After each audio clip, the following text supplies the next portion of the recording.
Hi, and welcome to the OrgDev podcast. So, how do you challenge and strengthen the way that leaders think, behave, and act, not only to benefit their own performance, but also of their team, their stakeholders, and ultimately their organization? Roffey Park is a world-renowned centre of excellence for leadership and organisation development. And for over 75 years, it's been at the forefront of research and equipping managers and practitioners for the challenges and opportunities that organisation life brings. So who better to invite onto the OrgDev podcast than Dr. Arlene Egan, the CEO of Roffey Park herself? Arlene brings a wealth of experience to Roffey Park with 25 years experience working in consultancy, OD, leadership, learning, and management development. And she's got a passion for learning, leadership, and transformation. Her extensive experience delivering development excellence spans executive education, higher education, sport, and local government sectors, both in Ireland and internationally. I believe she's off to Qatar very shortly as well. She advises on organizational performance and culture and identifies the right learning environment to promote engagement and development within organizations. Her extensive work experience is underpinned with a PhD from University College London in psychology for her work in designing, implementing, and evaluating initiatives to enhance critical thinking, which is going to be a part of our conversation today. Her PhD was built on top of her master's in sports psychology, which gives her a unique perspective on the link between thinking and performance and how the application of sports psychology can happen in our organizations. Now, she also has a book called Confidence in Critical Thinking. Danny's modeling the book that she's absolutely devoured and is on a mission to make sure that all of our clients understand this really clearly and just some of the big learning points in it as well. So Arlene, it's a real pleasure to have you join us on a Friday afternoon. Thank you for making time.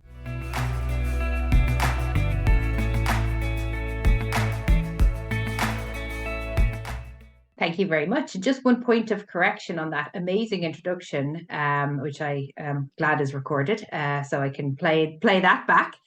University College Dublin, not London. My Dublin colleagues will be so quick to come in and fix that. It says Dublin. I don't know. I have London on my mind, but this is brilliant. I think it's just because I'm there so often. I'm practically a native. So thank you. Well, it's great to have you join us. Thank you. It's wonderful to have you with us. Thank you. Just to start us off, just tell us a bit about your role at Roffey. What does being CEO involve? How does that keep you? Keeps me busy for sure. So I took up the role of CEO over 2 years ago, but I had been with Roffey Park for about 3 years before that. And really, my role is to bring Roffey Park Institute through its current journey of transformation. And I think that's the sweet irony of the work that we do at Roffey Park, because we help so many other organizations through their own journeys of transformation that, it's good to step back and realize that, organizations such as Roffey Park, we also have to go through this change and evolution, So to say that we can identify with our clients in terms of the pain of change and challenge, we're absolutely at one with clients. But really in my role, it's, about bringing to, I suppose, different client groups the news about Roffey Park to tell more people what we do as an organization.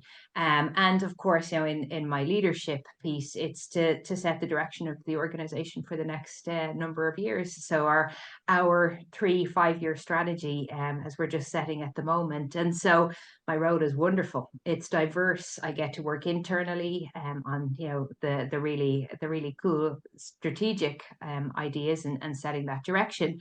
But I also get to work directly with clients who we really value and hold in great esteem.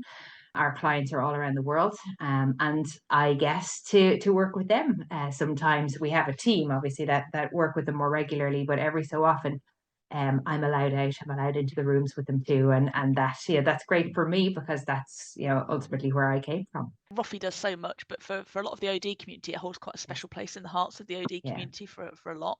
What makes it so special? Why do people have that kind of affinity with it? Yeah, well, the heritage of Roffey Park is so strong. So, as you mentioned, it's over 75 years old. Started back in the 1940s. The idea started a little earlier than the actual organization itself, but ultimately the need was identified after World War II when the soldiers came back from the war. that these individuals needed help. You know, many of them weren't professional soldiers. They were businessmen, they were farmers, they were factory workers, and they were sent to war.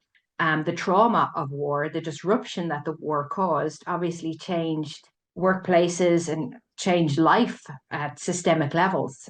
And the idea that Roffey Park was based on was, you know, how do we get these leaders and managers back into the workplace? How do we rehabilitate them after the trauma of war and help them to see and understand the new world as it exists and their part in that?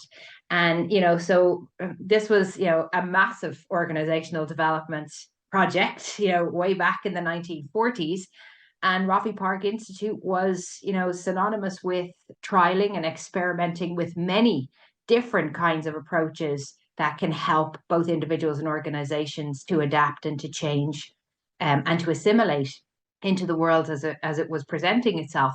And so the OD piece is, you know, it's that experimental piece. It's, you know, it's the vision to be bold. It's the vision to ask questions about the workplace and to challenge aspects of the workplace as well as appropriate.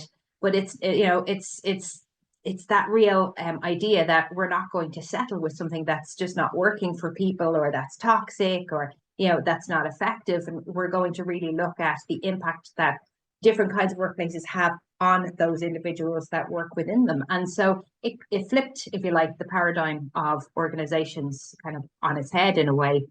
And obviously from this very strong root and very strong heritage, you know, we have been the home of OD for decades. You know, we run a flagship master's program in OD and people that attracts an amazing cohort of international students every year. And, you know, it's really important to us, that ethos is very important to us, because we still today believe in, you know, really delivering what matters to organizations, depending on where they find themselves. And do you see a common theme in the organizations that are coming in to work with you, the challenges they're working? Yeah, absolutely. You know, I mean, I'm talking about the 1940s and the trauma in the world. And, you know, we think about 2024 and the trauma in the world. You know, it's our work, unfortunately, it's very cyclical. So we can't change those bigger fundamental challenges that the world keeps having to face in terms of trauma and disruption at a very human level, you know, but this impacts businesses, you know. So what we are seeing is, you know, we had the pandemic, we have war, we are seeing organizations really have to work out who they are, what they're evolving into, who are they serving, what kind of people, you know, are they trying to attract in terms of talent and retain also, and an eye to the future as well. So it's a very, very complex time for organizations. We know that it's a very unstable economic situation as well. We're seeing big brands close every week, you know, those massive brands having to close their doors or shed their workforces. So the biggest trends we're actually having is this, you know, it's the quest for organizations to get some stability in, but, you know, helping them through the change process so that they can understand how to become more stable, or how to become just a little bit more predictable. Because, yeah, the big lesson is that change is not coming to an end right now. You know, we are in constant states of evolution, and it's really helping organizations to manage that and bring their people with them as well. And obviously an eye to leadership too, to make sure that the right leadership is there to guide this process. Obviously, one of the things about Roffey Park is it is a beautiful residence, like it's on its own grounds, and it's one of the things that people really enjoy. But obviously, and I imagine that's part of the rehabilitation of taking people away and giving them a different kind of environment to work in as well. And Danny, you've actually studied at Roffey Park and really enjoyed the experience. Yeah, I've been there a couple of times on different programs and adored my experience. Yeah, how has Roffey Park sort of evolved in how it delivers its services and how it actually engages people? Because I imagine that online is now an element of how you deliver things, and also in country, because you're also an international organization, aren't you? Yeah. So I always remember the day. I wasn't the CEO. I was a member of the senior team, and it was a couple of years back. I wasn't that long in Roffey Park at the time. And the CEO at the time sat us all down in a room and said, right, we're going to do something digital. So Arlene, I want a digital strategy. We have to deliver something online, and you'll have 5 years to get this sorted out. Now, I was like, 5 years? Are you nuts? There's no way that we can possibly get, what we do. Well, Roffey Park is very, you know, very deep personal work. How do you move this online? So I thought he was daft in 5 years. Wasn't long enough for this. I think we had about 3 months before the pandemic hit, and we had 3 weeks to work this out, and the sometimes a burning platform is an amazing way to mobilize people into action and actually really understand the capability and the willingness within an organization. Obviously, it's not something we want as a sustainable thing. We don't always want to be fighting fires. But, when I think about that time and how the level of experimentation, the level of innovation, the level of collaboration that we had across the organization, because we just had to stay 15 minutes ahead of our clients. We were hanging up on people. We couldn't share a screen, and, you're trying to be slick and sophisticated. This was so new to us. And yet our clients were going, okay, thank God, Roffey Park. Now, we were like 10 minutes ahead of our clients at that stage, But, it's all in your execution in terms of your confidence of delivery.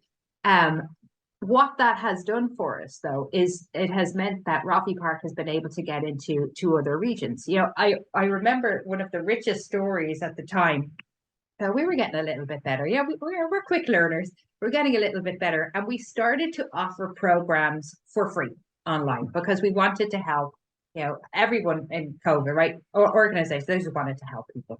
And we wanted to help. So we put out these webinar type programs, which we started calling Navigator, to help you to navigate your way through this. We were able to see people from around the world that we would never have been able to get in touch with before, under normal circumstances. They weren't part of our client base. And we were about to start running a program. So it was an afternoon session, and it was probably something on, communication on Teams in a virtual world. It was those kinds of topics. And we got an email in from one of the registered participants to say, can you hang on? We are waiting for a few more people from our village before we can turn on the computer, And it turned out that this was a village in India where people had gathered around the one computer. And, to fire this up was a bit of a process, but they all wanted to sit and learn, And now you're thinking, wow, without this, without having, thought like this, or the need to think differently about how we deliver what we do, we would never have even thought that these communities existed and even cared about what Roffey Park was talking about, So it was amazing how this, again, really unfortunate burning platform meant that we actually found a way to be able to reach and help more people through that and ultimately influence our business model. I don't see us going back. We're never going to turn off the virtual side. Obviously, we're a hybrid now. But that's never going away. And so the business model changed. We have participants now from parts of the world that we would have only dreamt to be able to talk to participants from.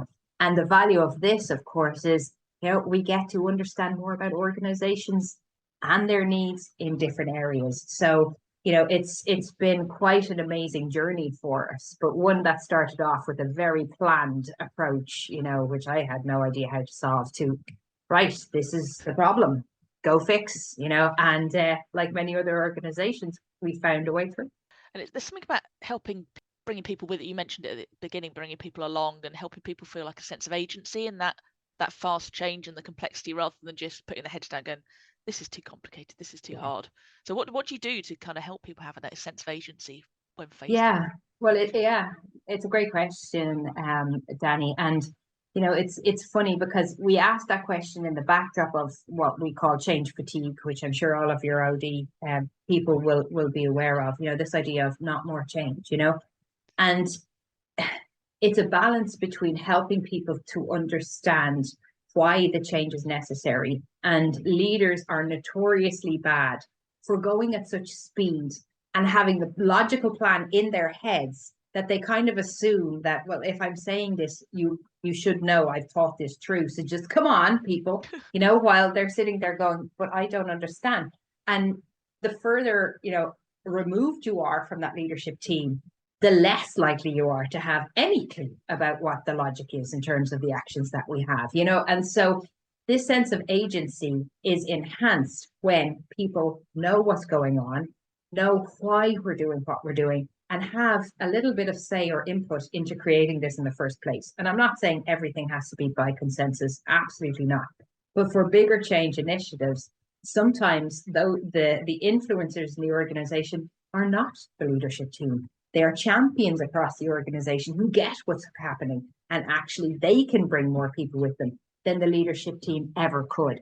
So that's, part of that piece around agency and leadership and change. But people are quite tired of it too, and, understandably so. Yeah, because I think you see with a lot of leaders, they sit with the problem for so long, don't they? They sit with it for 3, 6, 12, 18 months, and then you share it with people. And there's an assumption that you will quickly get it in a town hall meeting if the town hall meeting is presented well. But there is a process that people go through in order to sort of challenge those, because you're doing that kind of transformation. There's fundamental mental models about how people perceive the world, and their version of reality is being completely, and that takes time, doesn't it? Yeah, it does. And, the thing about especially your senior leadership or your CEO, their job is to have that view. They have to be able to look across and out and down, and so, people often talk about CEO is very lonely. The CEO will spend quite a lot of time in their heads. They probably don't get the luxury to spend that much time as they would have, let's say, pre-pandemic, or, where the economy is threatening the business. They have to move quicker. But it's that place because you're trying to connect the dots. And if I change this here, what's the implication here? And that is your job as the CEO. You are the one who's tasked with having that view, but you're also the one that's tasked with bringing the team with you to help make whatever changes need to happen. So, the hero CEO, it's not a useful piece. It's just not, because you find the CEO, riding off into battle, probably on a 3-legged horse, because they couldn't, pause to get one that actually was fit and healthy for this. And, you've got this people behind you go, what are they doing? So you've got to start bringing people with you on this change journey. And there's a couple of things, this is the critical thinking aspect. This is what leaders need to be better at. Why am I doing what I'm doing? Can I, is there a good reason for this? Yes, I might not have all the answers, but if I take this step, what is it going to do? Sometimes a leader's job is to make a decision. That's it. We could never look into the crystal ball, and go, yeah, okay, magic 8 ball. Should I not? We don't have those tools. It's often in hindsight that we look back. But understanding the data that I have right now in this minute, what's it telling me? Having people, for a CEO, having people around you that you trust to be honest with you. If you open your mouth and everybody else just stops talking, they're not a useful team for you. They're not the people that can advise you, because they're either scared of you, or they don't respect you in some ways, or there's something else happening. You need people to go, I'm not sure about that, or have you considered that, or yes, that sounds fine. However, But having a silent team around you, you've got to question what's going on there. So this is where the critical thinking part comes in. What can happen in times of crisis is that we can default to our quick strategies that we might use to solve simple problems, whereas actually we could be trying to tackle a complex problem, and that requires us to think in a different way. So, will CEOs get it right? Half the time, no more than anyone else. But what level of thinking and what data are we paying attention to along the way? And how willing are we to pivot and change along that journey at those points that can help us to get further down the road? This is all part of the critical thinking mindset that a CEO has to develop and get confident with. So is that what drove you to kind of your inspiration for the book then? Is that what kind of led you down that route? Yeah, a little bit. It was interesting because when I wrote that book, I was actually in academia, where I spent a good number of years. And what I realized listening to students who, are getting prepared for the world of work, and this, it doesn't really matter what education system we're talking about, but the context was in the Irish context. And I was queuing for some service, and there was a student beside me, and a first year, and they were at a desk, And the question they asked was about 5 minutes long without an actual question in it. Right?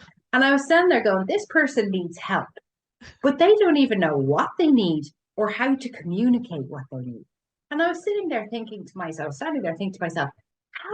how does this work? Like, here we are trying to prep these guys for the world of work, and they've come to us at the age of 18 or 19, and they can't ask a question to help them get something that they need. Something is wrong here. And so when I started to think about this, and I was also doing some work around this in my PhD, this idea of knowing how to ask questions and not being afraid to ask questions, this is actually a really human skill that we don't value enough. I think I report in the book, but one of the most interesting statistics, my favorite statistics in the book, is that like 4-year-old girls ask the most questions. Western girls, they are the most curious people, and they'll just ask you why until somebody goes, because I said so, and then that shuts it down. That natural curiosity goes away as we get older, for many reasons. And then we go, okay, well, these people are going into the world of work, and we wonder why they can't, be productive, or where's their confidence, or, how are they developing themselves? How are they thinking about this? I can't ask a question to get something that I need for my university. How am I going to ask a boss about my performance? Or can I do something different? Or I have a way of doing this task. What about this? It's not disconnected. These are key skills. And so that was a lot of the inspiration for the book. It was, let's just create a book that people can go through, pick up some tools that if they just tweak. And again, you mentioned my sports psychology background. When we talk about thinking and we talk about performance, it's always simple things. If I did one thing this little bit better, it could make a massive difference, and I don't have to think too hard about it. So that was really the inspiration for the book. How can we just make life a little bit easier for people, make better decisions, have better conversations, and think about themselves in a different way? As the father of 2 girls under 6, I can validate that data. That is absolutely correct. Well, enjoy it, because it goes away. So I was going to say, where would you suggest people start? So if you've got a leader looking at a team thinking, we're not great at critical thinking, we need to build on that. Where would you get people to start? Yeah, so I suppose start by really understanding what critical thinking means. And there's that beautiful misdefinition of critical thinking as being the person that is just going to contradict anything that's said or nitpick. That's not what critical thinking is. Critical thinking is actually using the right thinking for the situation you find yourself in. And that's an important definition, because it comes back to when we're stressed, stretched, or challenged. It's likely that we use the shortcuts in life. As humans, we're built for efficiency. So we do, as it might not feel that at work, but we do as little as possible to move ourselves along in this world. That's how we operate. So in those situations where we're dealing with complex problems, a simple process that we use to solve easy, that's not going to be the best thing for us, So understanding how we make our decisions, how we evaluate our data, what do we look for that's important? The definition of madness, the doing the same thing and expecting different results. This is a direct result of not actually applying critical thinking, because there's an assumption that, well, if let's try it one more time and we'll just see. I see this with many organizations. We've been doing this for years and it hasn't been working. Okay, so let's think about that, shall we? It's asking questions.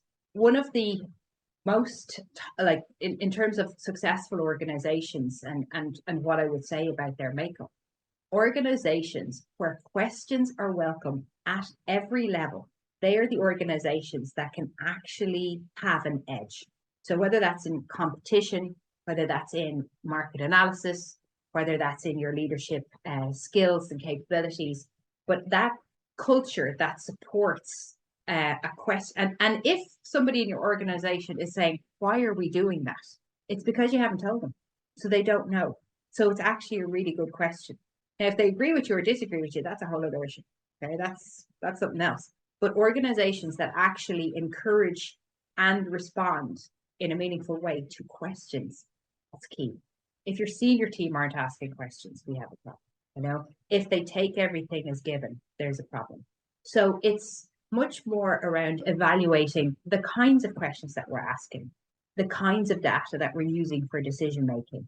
How often are we reviewing performance? Do we look back and actually go, that worked well? If we were doing this again, I might change my process, I might do something a little bit differently. How are we evolving and how are we continuing to learn? And that's what I'd say from an organizational perspective. From a leadership perspective, if a leader isn't carving out time, and I mean this, you know, managers as well, I know sometimes the terms can be different, but if you have a responsibility to people process, and you're not taking a little bit of time out in your week to go, how am I doing? You're not engaging the practice of critical thinking. You know, that, and this is where it starts. It starts with me. It starts with my practice, and it goes out that way. So, you know, there's many things that we could do. Again, easy things that can just help us make a qualitative difference to our thinking. Yeah. And when we actually practice it, generally people are quite capable at it. It's the developing the discipline, isn't it? There's some really interesting research by Derek Cabrera, and he was talking about that people don't naturally take perspectives. Yeah. But when they do, they actually can take perspectives really, really well. So how do you sort of create that environment where people are more likely to be explicit in critical thinking, where it is actually kind of encouraged? Yeah, so there's a few things that can be done, and you know, even in Roffey Park, you know, I'll do this with the team. If I feel that we're stuck, you know, like that, you're going headlong, and you're in some kind of a tunnel, I'll bring in somebody outside that will challenge us. You know, that will get us to lift our heads up and go, okay, but why are you thinking like that? What else could be going on? What might those people say? What might that stakeholder group say? Because all of a sudden you start to look around again, you shake yourself off and you go, yeah. Now, if you come to the same conclusion, you go, okay, we're pretty confident, you know, let's keep going. But if something else tweaks, you can kind of go, okay. So in terms of perspective, you know, and again, the stress, stretch, or challenge, we can find it very hard to take the risk to ask the questions if we're in the right direction, because God forbid we have to now turn, right? And we have to go a different way. However, isn't it better to find that out earlier and make the alteration rather than just persisting to the end with every odds, all the odds stacked against you? So, you know, being able to have and we talk about this quite a lot, not only at Roffey Park, but I'm definitely seeing it as one of the key trends for organizations this year. Your network, you know, your community, those people that you can talk to and go, this is what I'm thinking. Am I right? You know, what am I missing in this? And the best thing you can do for that person is to start asking them questions, you know, it's to help them. It's nearly like that coaching culture we talk about. It's to use coaching questions to help to see or to check whether their perception and their perspective is in the right place or if they're missing something. So again, simple to use. A couple of really powerful questions can trigger something that's going to make all the difference in people. So if you're not able to do this yourself with confidence, then who is it that's in your success team that you can have that cup of coffee with and go, this is where I am, this is where I'm thinking, talk to me about my own head and ask me a couple of questions so I can check and just see if there's something that I'm missing. But even with the students and in the book, and from my own research, looking for alternatives, the effort it takes for people to go, is there another way? You know, it's nearly like, you know, do I have to look for another way because I'm pretty convinced that I'm right, you know? That is the one aspect of critical thinking that takes the most effort because we don't really like to do it. We like to skip over that bit and go, okay, I have a plan. I've thought it through. I know what my conclusion should be. I'm on that journey. It's to pause and go, okay, I think I have a plan. Am I missing something? Can I just check over here? Is there a better way? So we don't always have that luxury, but it's a really, really important question. You know, it's from a business, it's looking at your competitors, you know, what are they doing? What are they saying? The people that will not buy from me, why won't they buy from me? What would we have to do to get those customers in? The staff that are leaving, why are they going? You know, it's that kind of nitty gritty stuff that data can really, really help to change the quality of, I think. And I think you encapsulate it really nicely in the book, because you talk, one of the things you talk about is counter argument identification, saying think past the first idea. And I think if we had that as a motto for so many of the organizations and teams that we see, think past the first idea would really stick for me. Brilliant. And you've had such an interesting career today. So what has been your journey? Because obviously you hold multiple roles: CEO, author, researcher, practitioner. What has been your journey to this point? Yeah, well, it's been, I think the term that the OD community now use is squiggly line career. I think that's it. So certainly at the age of 14, I did not ever say when I grew up, I would like to be CEO of Roffey Park Institute. I was going to be something much more glamorous and adventurous than that back then, I'm quite sure. So here we are today. So yeah, the journey was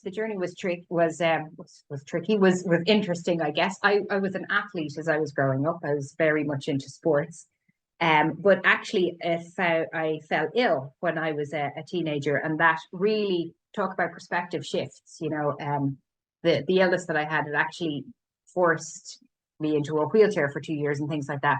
When you're in this situation where you've gone from being able to do everything for yourself to actually being confined in some way, shape, or form, you have to think around your world. You have to flex and adapt and find a way that's going to have you achieve different kinds of goals in different kinds of ways. So I was young enough to be able to manage that. And for a few years, I really, really got interested, as nerdy as this sounds, I got interested in how the mind does this, you know, rather than me just giving up or quitting or, you know, going off to the corner.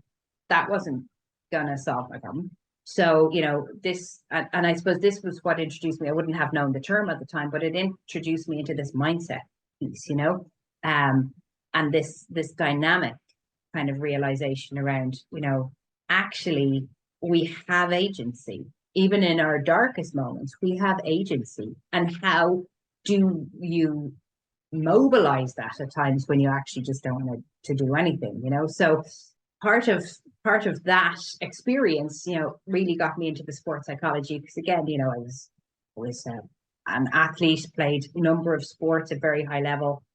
That when that gets taken away from you, you know, you just get curious, you know, and I think that this is where the critical thinking started as well. I also was very blessed, very fortunate to have a group of friends that were very high performing athletes. And I got to start to see them in a new light and see how they thought. You know, some of these attended Olympic Games, and, you know, you're like, God, you know, I find that interesting, the way you solve that problem. And I find it interesting the way you think about your performance in that way. So I was really captivated by this topic of thinking and performance. And so very fortunate to be able to get into UCD, to study sports psychology, then to go on to develop a framework for critical thinking, because I was able to put these two pieces together. And you go, yeah, how does your thinking affect your performance? And how do we get in our own way? And that's always fascinating to me. And then I moved into the world of L&D. I started my own business for a while, got to work with amazing clients in that space, got into the world of L&D, working with different kinds of communities of learners. So, you know, everything for me every day. And I think that's why I really love the role that I have, and all the roles I've ever held. I learn something every day. I mean, I come out smarter than when I woke up that morning. You know, that's amazing. Not everybody gets to feel that, but I do, because everyone I get to meet teaches me something. You know, it sparks something in me. And so, you know, I started a learning and development function in an international animation studio, and that was just phenomenal, because that staff community, they learn a completely different way than somebody's in a bank. You know, you've got to flex, you've got to think critically about, how do I deliver the best for these people, and how am I doing in this role? And so, you know, finding my way into the exec education space and the consultancy pieces, again, you get to do deep dives with clients, and you learn so much. And ultimately, it got me to where I am today, which I'm very grateful for. Brilliant. And I just one question that I think is probably really useful, because a lot of practitioners watch this, and a lot of those practitioners are supporting senior leaders, and you occupy, you have a foot in both worlds. Obviously having all that insight and knowledge, but then moving into the seat itself. Yes. What do practitioners need to know, or what do they get wrong about supporting senior leaders? What did they get wrong? Oh, that's an interesting question.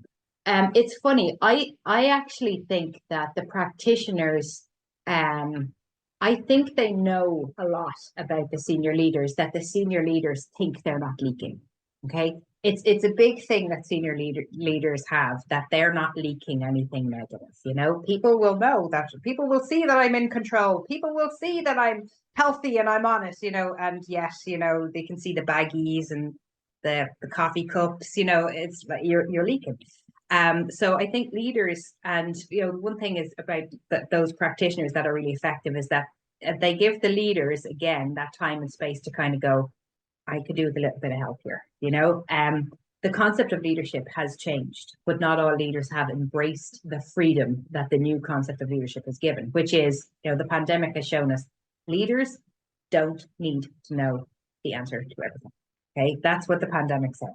They said, there is some kind of a solution here. Go and see if you can find out what will work for your organization. Leaders had to rely on other people. They had to look outside their organizations. They had to take help from other sources where they may have been used to doing it for themselves. So what OD practitioners, it is about offering the right support to leaders, depending on where they are in their journey, whether that's psychologically. Leaders all have bad days, right? And, people will argue about the concept of imposter syndrome, but sometimes leaders will get overwhelmed by challenge. They might not have a clear view. When a leader can't see a way, they will panic, because that's, as we said, that's their job. They have that view. And if they can't see through the fog or the clouds, that is when, somebody, the skills to go, let's just sit down and think critically about this. This is the best form of help we can get. Or that idea of just sit down and talk to me.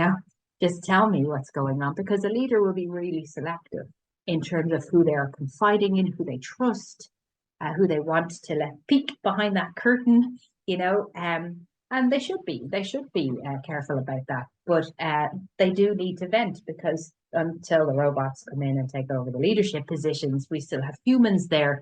And we do need to be very mindful that leaders, no more than anyone else, need holistic support. So if a leader can lead well across all of the domains of life, you're going to have a better workforce. You're going to have a healthy, sustainable workforce. If they are not looking after themselves in a domain, you could be an amazing strategist, but you could be really bad at relationships. It's not going to help you in your role. So how can you help leaders to think in that more holistic way? That's becoming a very important role for OD practitioners. When you look back at your career so far, what are some of the biggest lessons that you've learned? Biggest lessons I have learned. The biggest one is to be able to, I don't mean laugh at myself, but I can certainly giggle at things that I do. Some of the mistakes I have made, they've never been, I don't work in a life of that situation. So it's never been that. But, sometimes just things you do, if you cannot giggle at yourself in this role, you are missing a trick, because you'll do something bizarre every day. And learning how to do that. And we talked about perspective, again, is one of our critical thinking skills. I remember when I started my role and being publicly facing, and I used to lecture to students. I like the stomach pains, the cramps. I'd be bent over, I can't get through this. I was unbelievable basket case. Don't ask me to speak. Don't put me in front of a group.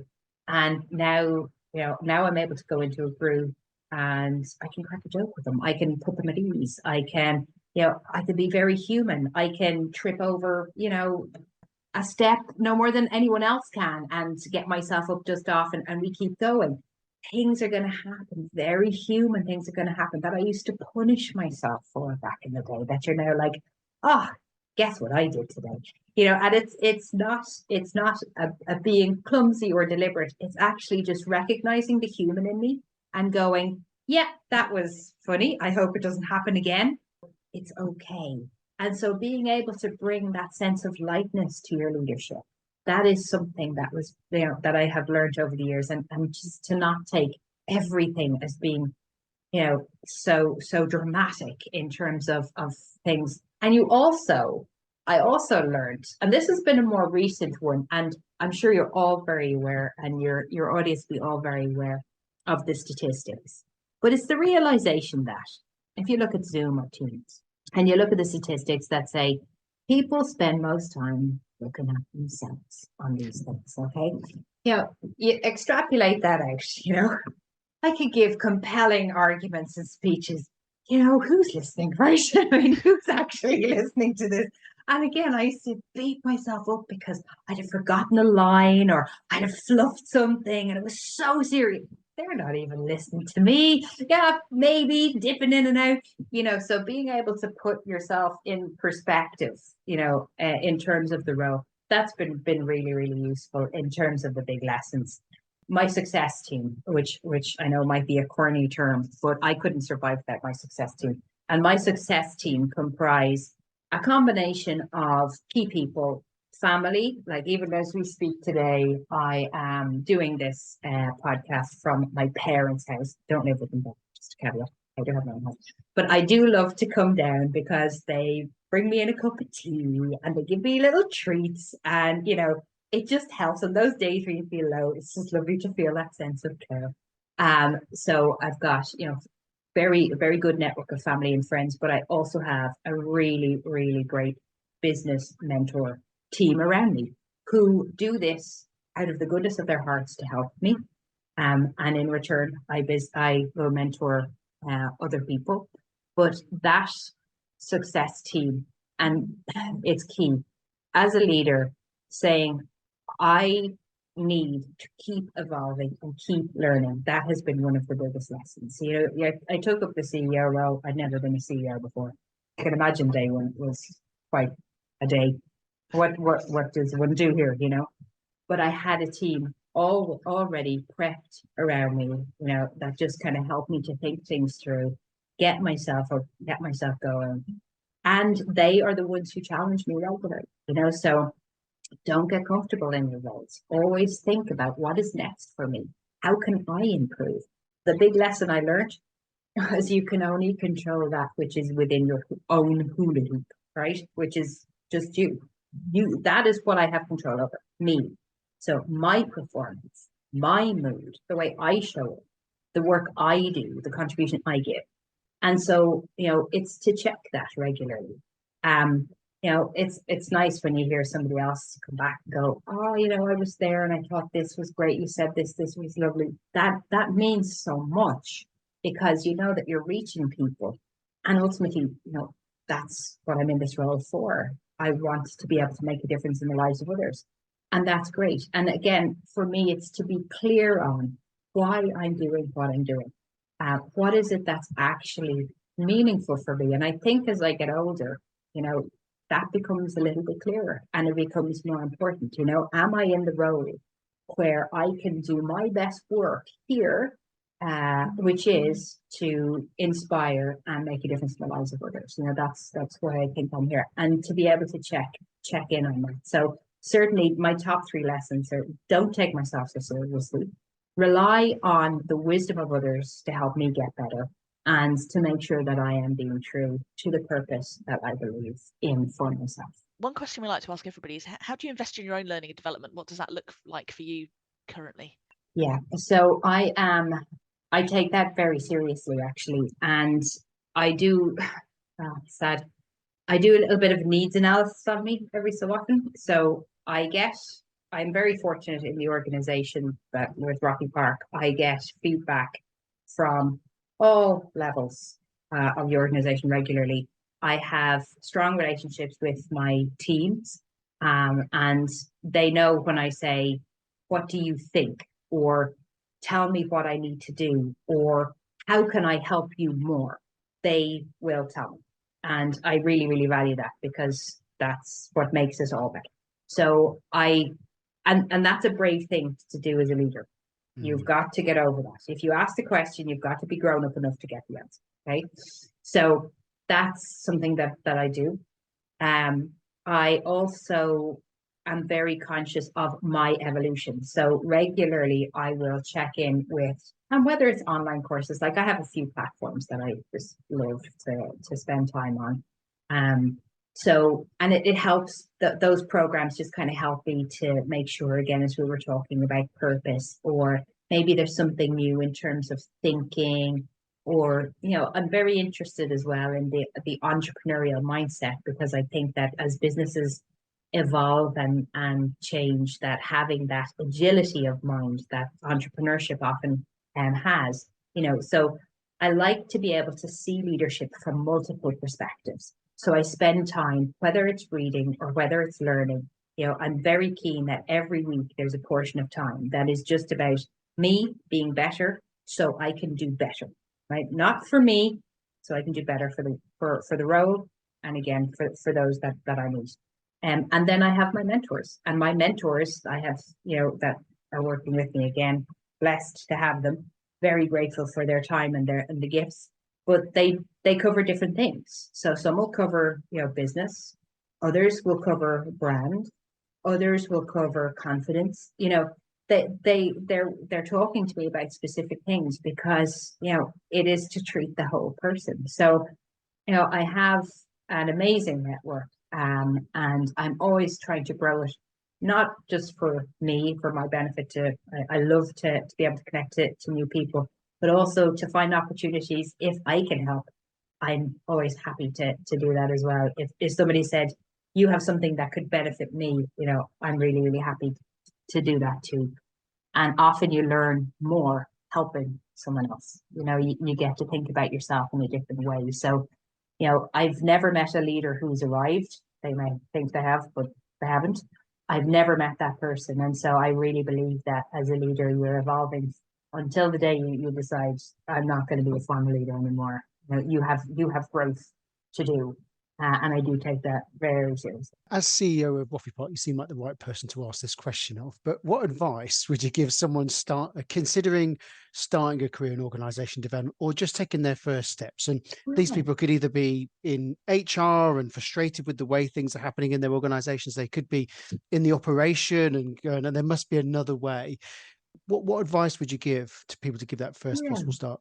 Yeah, it's a great question. And it's funny because I've met so many people that are actually doing OD work, but they don't have the frame or the language to understand that that's what they're doing, and so for, obviously if you ask any practitioner, they'll tell you what they love most and the challenges that they have, but it's really around understanding how organizational development can make a difference, and if you are aligned to that purpose, and that's always the starting point, because if you're going to find the work interesting, if you believe in the ultimate objective of organizational development, then you're more likely to find your way through. Every job has bits that you're going to really enjoy and bits that you might not feel so confident in, but it's that end goal, isn't it? It's about, or developing organizations so that the people in there can flourish, so that the clients can get a better service. If this is what you're interested in, then it's worth exploring. But again, maybe you're doing some of this stuff. Maybe, you already have a little bit of this under your belt, and you just need to think in a different way about this formal practice, because then you'll have the language, or you'll have the framework, so you'll have the models, and you'll have a different way of thinking about it in a different context and reference point. But if you are passionate, passion is important. If you are passionate about how you can influence organizations to do better, then it's, start having a conversation with someone in the field. Best way to do it is to hear live stories, from other practitioners. Join networks, listen to podcasts like this, get a sense of it from people who are there, and go, can you see yourself doing this work? Does this resonate with you? And, that's the first step, is that curiosity piece. That is the first step, is to become curious. Well, Arlene, I want to say a huge thank you. You've been incredibly engaging, articulate. You've really given us a look into the different worlds in which you inhibit, and hopefully it's given people lots of thoughts in terms of critical thinking and the way in which Roffey Park can support your career.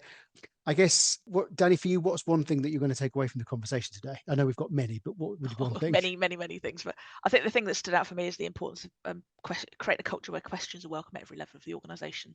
I think if you can start there and make that happen, that's really going to do something quite magical. I think for me, there's so much as well. But I say the importance of humour. Yeah. The amount of times I've actually worked with aspiring senior leaders, and they're not quite sure what to do because the organisation hasn't said, but they all assume that they should be serious now because they're senior. But that is the thing that it hasn't got them there. So it's so important, isn't it? And it gives you resilience to deal with whatever comes your way, doesn't it? Absolutely. Yeah, completely. And, you're going to make mistakes. You're going to make mistakes. And, it's the lightness. And if you can do that for yourself, if you can be forgiving and compassionate with the mistakes you make, you will be like that with other people, because other people in your organization are going to make mistakes, and again, like, we're not talking life and death here, talking everyday stuff that impacts the culture immensely when people can feel that they have the freedom to go, I tried something and it didn't work. I am sorry. However, this is what I've learned, and for a leader to go, right, I take your lessons and we move on. It's important to be able to do that. So it's the lightness of leadership, I call it. Brilliant. We had some feedback on the podcast every day. So they want us to do long form, like really long interviews with people. I feel that we could do a very long interview with you in terms of like all the different things that you're doing. If people want to follow your work, if they want to access your book, and we'll provide a link to all of these things in the show notes as well. But how can people follow work? And if they're interested and curious about how Roffey Park can support them in their development as a practitioner or as a leader, where would you signpost them to? Yeah, absolutely. So please reach out to me on LinkedIn. I'm active on LinkedIn, and I really welcome followers, and more than happy to have discussions as well. So that's kind of the easiest point. It's very easy to contact me. Is that a good thing or a bad thing? As in, even on the website, like, direct contact details are readily available. Visit the Roffey Park. It's roffeypark.com. Visit the website. You'll get to see the different kinds of services that we have, and obviously if there's something specific, you'll be put in touch with the right people there. But we have free events every second month for people to come along to that. Are OD focused. We just love meeting people. We're a people business. Anything that you like, we are more than happy to talk about with you, especially whether it's to do with your practice or the organizational works that you're doing at the moment. Brilliant. And we're in 54 countries. You're an international organization, so you don't have to be in the UK to contact you. You can be further afield, can't you? Absolutely. Yes, absolutely. Yeah. Brilliant. Well, thank you so much, Arlene. It's been an absolute pleasure to have you on. Thank you so much. We know you're extremely busy. You just flown back yesterday. So thank you for coming on. You're now a very welcome addition to our brilliant portfolio of practitioners from around the world. It's an absolute delight. If you have enjoyed this, what we'd love you to do is just leave a like and even subscribe to the channel if you feel it's been useful. And if you've got any ideas about potential guests or potential areas you'd like to explore, then please do let us know. But first and foremost, thank you so much, Arlene. It's been absolutely brilliant. We've really loved the conversation, and thank you so much for joining us. Thank you for having me.